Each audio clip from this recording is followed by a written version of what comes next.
క్వశ్చన్లో 70% ఆర్టికల్ని 20% ప్రాఫిట్తో, రిమైనింగ్ ఆర్టికల్ని 10% లాస్తో అమ్మాడు. అయితే ఓవరాల్గా ప్రాఫిట్ పర్సంటేజ్ కొనుక్కోమన్నాడు. సిపిఐ అనేది ఇప్పుడు మనకి 100 ఆర్టికల్ ఉన్నాయి అనుకుందాం, ఒక్కో దాన్ని 100కి అమ్మాడు అనుకుందాం. అప్పుడు సిపిఐ అంటే మనకి ఎంత అవుద్ది? 10,000 అవుతుంది. CP is equal to 100 × 100, 10,000.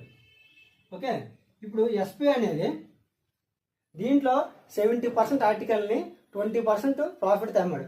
అంటే 70 × 120. ఎందుకంటే 100లో 70% అంటే 70, 100లో 20% 20 ప్రాఫిట్ కాబట్టి 120. సో 8,400 అవుతుంది ఇది. ఇంకొక ఎస్పీ ఎలా ఉంది? రిమైనింగ్ ఆర్టికల్ 70% పోతే ఇంకా 30% ఉంటుంది. 30% ఇంటూ ఇప్పుడు ఇక్కడ 10% లాస్ అన్నాడు కాబట్టి 90 వస్తుంది. 30 × 90 2,700. ఈ రెండు ఎస్పీలు కలిపితే మనకి 11,100 వస్తుంది. ఇప్పుడు ఎస్పీ ఎక్కువ ఉంది, సిపి అనేది తక్కువ ఉంది, ప్రాఫిట్ వస్తుంది కాబట్టి ప్రాఫిట్ పర్సంటేజ్ ఈక్వల్ టు ఇప్పుడు సిపి మీద తీసుకోవాలి ప్రాఫిట్. ఈ రెండింటి డిఫరెన్స్ ఎంత?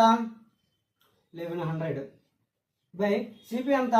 10,000 ఇంటూ పర్సంటేజ్ కాబట్టి 100. 2 zeros 2 zeros 2 zeros 2 zeros 11% వస్తుంది మనకి. ప్రాఫిట్ అనేది 11%.